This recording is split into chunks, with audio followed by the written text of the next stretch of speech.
Love infinite में आप सभी का बहुत बहुत स्वागत है। तो आज सवाल ले लेते हैं कुलजीत कौर जी का और मीना राउत का।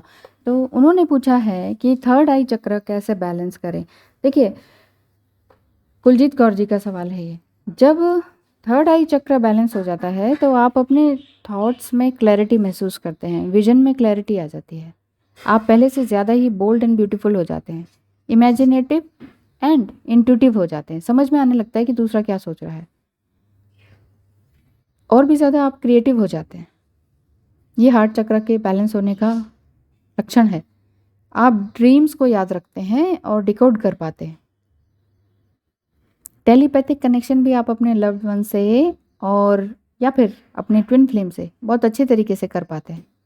क्योंकि देखिए, थर्ड आई चक्र सिर्फ ऐसा नहीं है कि ट्विन फ्लेम जर्नी वाले ही करते हैं, कोई भी कर सकता है। योगी, गृहस्थ, शादीशुदा, नॉन ट्विन फ्लेम जर्नी में जो है ना, तो कोई भी कर सकता है। तो मेरे कहने का मतलब है, कुलजीत कौर तो है ही ट्विन फ्लेम जर्नी में, तो यहाँ जो थर्ड आई चक्र की बात हो रही है, यहाँ पर यही बात हो रही है कि आप अपने ट्विन फ्लेम से टेलीपैथिक कनेक्शन अच्छे से कर पाते हैं और हर चीज़ को डिकोड करना भी आपको आ जाता है।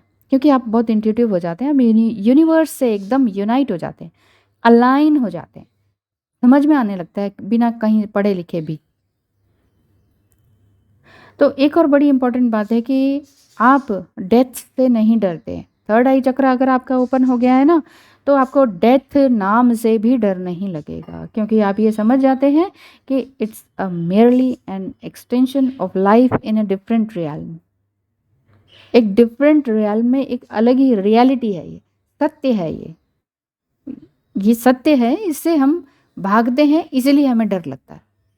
डेथ शब्द से हमें डर इसीलिए लगता है क्योंकि हम जानते ही नहीं है इसको। हम इसके बारे में जानना ही नहीं चाहते, हमें डर लगता है। जब तक हम डेथ को नहीं जानेंगे ना, तब तक हम जी भी नहीं पाते। चलिए, वो बात अलग है। थर्ड आई चक्र का मेरे कहने का मतलब है, अगर आपका बैलेंस हो गया है ना, तो आपको किसी चीज़ से डर नहीं, किसी और की मौत से डर नहीं, अपनों की मौत से डर नहीं, अपनी मौत से डर नहीं। ये है, इसमें इतनी निर्भीकता आ जाती है। अब आपने पूछा कि how to balance the third eye chakra, यानी सिक्स्थ चक्र जो हमारा है उसको बैलेंस कैसे करें। बार बार एक ही बात आती है, बस यही है कि आपको उसको रेगुलरली और फेथफुली करना है। बिल्कुल फेथ रखना है इस चीज़ पर, क्योंकि जो चीज़ दिखाई नहीं देती ना, ये लगता है कि नहीं, कुछ नहीं हो रहा है। चक्र हमें दिखते नहीं, नाड़ी हमें दिखती नहीं, ईश्वर हमें दिखता नहीं, यूनिवर्स हमें समझ नहीं आता, एनर्जी हमें दिखती नहीं, तो हमें लगता है कि पता नहीं कुछ हो भी रहा है कि नहीं।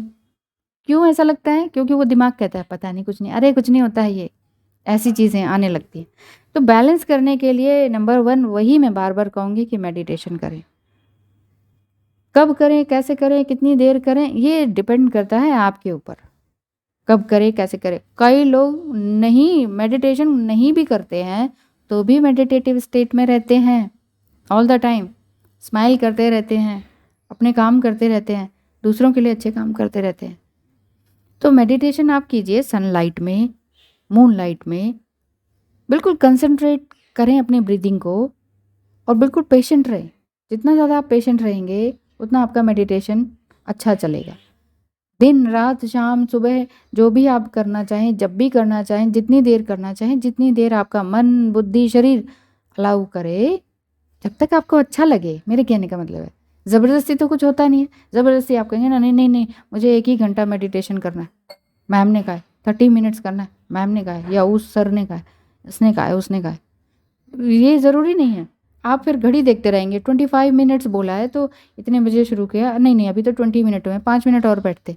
ऐसे नहीं होता है मेडिटेशन, घड़ियाँ देख देख के नहीं होता है। तो जब भी आपका, जैसे सनलाइट में करेंगे ना, अर्ली मॉर्निंग, मेरे कहने का मतलब है वो बहुत अच्छा रहेगा। मून लाइट में करेंगे, जब न्यू मून और फुल मून होते हैं उस समय करेंगे, वो भी बहुत अच्छा टाइम होता है।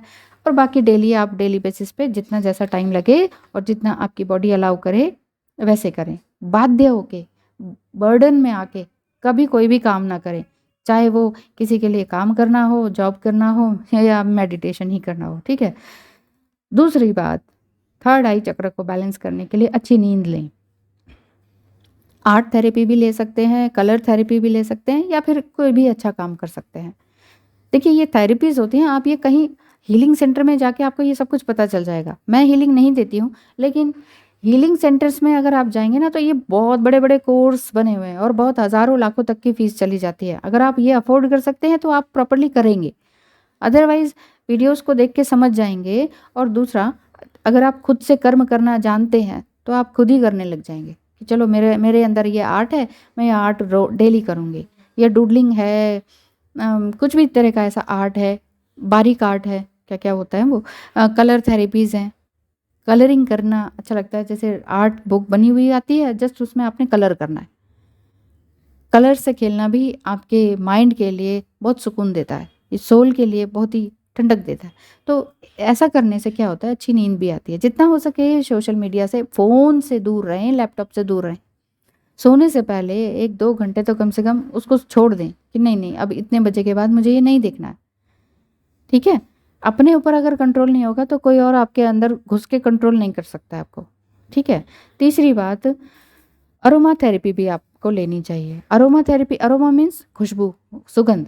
तो ये अरोमा थेरेपी क्या है, जैसे एसेंशियल ऑयल्स होते हैं ना, उनको ले लीजिए। तो ये अरोमा थेरेपी इससे बहुत अच्छी इससे हो जाती है। एसेंशियल ऑयल्स भी हीलिंग सेंटर्स वाले बता देते हैं, नहीं तो आप कहीं भी जाके सर्च कर सकते हैं। सबसे अच्छा तो लेवेंडर का होता है, नरोली का होता है और जूनिपर का होता है। ये बहुत सारे होते हैं पर लेवेंडर बहुत अच्छा लगता है मुझे तो उसके लिए डिफ्यूज़र आप लगा सकते हैं। ये मशीन से भी लगता है, वैसे नेचुरल भी होता है, वो भी लगा सकते हैं। धुनी कर सकते हैं, डिफ्यूज़र क्या होता है, धुनी जैसा ही है, तो धुनी कर सकते हैं। लेवेंडर का बेड टाइम पर भी कर सकते हैं थोड़ा सा।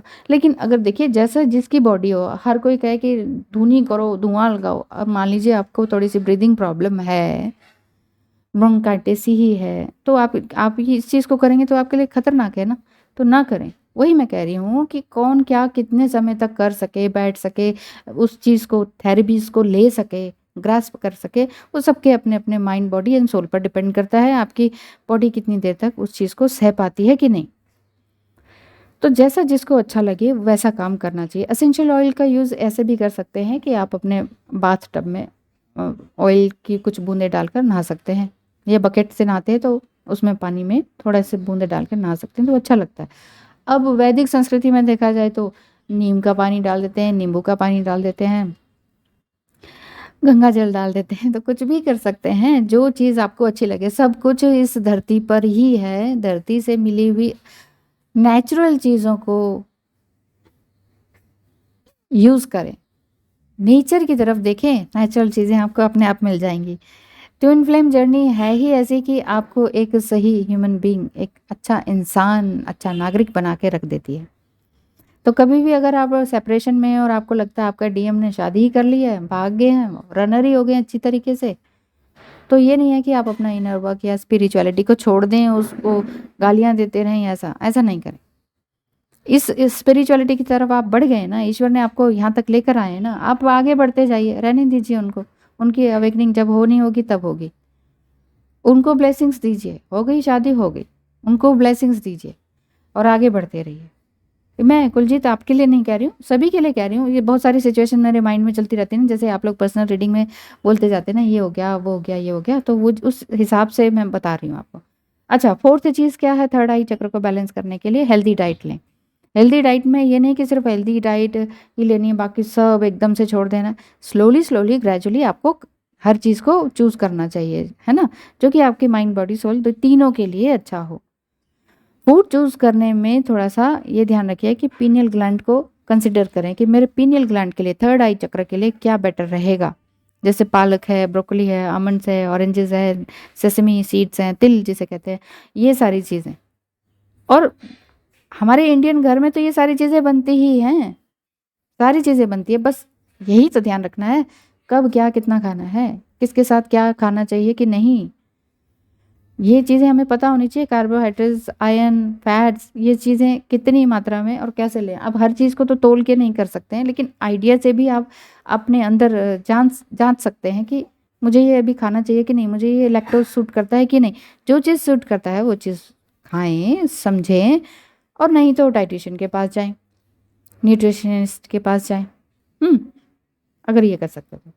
अच्छा, फिफ्थ बात ये है कि हर्ब्स लें। हर्ब्स भी हम लोग लेते ही हैं, इंडियंस तो सभी लेते हैं। मिंट्स हो गया, तुलसी के पत्ते हो गए, और भी बहुत सारी चीज़ें हैं जो हर्बल होती हैं। ये हर्ब्स लेना भी ज़रूरी है। हर्ब्स रिचुअल्स भी कर सकते हैं, जो कि ट्विन फ्लेम जर्नी में बताया जाता है। हर्ब्स रिचुअल मून के टाइम में, जो फुल मून आता है उस समय करें। लेकिन ये भी ध्यान रखना होता है कि ये नहीं कि पेट भर के खाना खा लिया उसके बाद हर्बल रिचुअल्स कर रहे हैं, या फिर हर्बल रिचुअल कर लिया उसके बाद 9-10 बजे बैठ गए हैं खाना खाने थाल भर के। ऐसा भी नहीं। मेरे कहने का मतलब है माइंड, बॉडी एंड सोल के हिसाब से सब कुछ करना है। ग्रेजुअली, धीरे धीरे सब कुछ होगा। योगा करते रहें साथ ही, और गुड अफर्मेशंस तो देना बिल्कुल ही ना भूलें अपने आप को पहले, कि I am open to inner guidance. ये अपने अंदर ही बोलते रहिए, I am open to inner guidance, I am open to inner guidance. तो थर्ड आई चक्रा जो है आपका काफ़ी जल्दी बैलेंस होगा। कई बार लगता है कि नहीं नहीं कुछ नहीं हो रहा है, तो फ्रस्ट्रेशन में आने की ज़रूरत नहीं है। Be humble to yourself first. Humbly काम करते रहेंगे, सब कुछ होता जाएगा। इतना कोई, ये कोई ऐसा नहीं है कि क्लास लग रही है, चैप्टर्स पढ़ाए जा रहे हैं और बस जी आप कॉपियाँ बनाए जा रहे हैं, वो कर रहे हैं और कोई सर्टिफिकेट मिलना है। वे 3D वर्ल्ड की तरह फिर से इसी लाइफ में ट्विन फ्लेम जर्नी को मत जीना शुरू कीजिए। यहाँ से हीलिंग सर्टिफिकेट ले लिया, वहाँ से वो सर्टिफिकेट ले लिया, अरोमा थेरेपी कर ली, वो कर लिया, उसके बावजूद भी नहीं होता है। उसका रीज़न क्या है? क्योंकि आप एक 3D वर्ल्ड की तरह उन कोर्सेज को कर रहे हैं। कीजिए, कोर्सेज कीजिए, वो तो मैं कह ही रही हूँ ना। जो कर सकते हैं, जो अफोर्ड कर सकते हैं, वो कोर्सेज कीजिए हर चीज़ को बैलेंस करने के लिए, इवन चाहे मेडिटेशन के लिए ही। लेकिन उसे सिर्फ कोर्स की तरह ना लें, उसे अपनी इनर हीलिंग की तरह लें। डे बाय डे हील करना है। थोड़ा पीछे आ गए तो कोई बात नहीं, आगे बढ़ते रहना है धीरे धीरे। अब आते हैं सवाल मीना राउत के। उन्होंने पूछा कि कुंडलिनी जागृत होने के बाद सारे पास्ट लाइफ के कर्मास और करंट लाइफ के कर्मास खत्म हो जाते हैं ना, और एंसेस्ट्रल हीलिंग भी खत्म मतलब हो जाती है कि नहीं?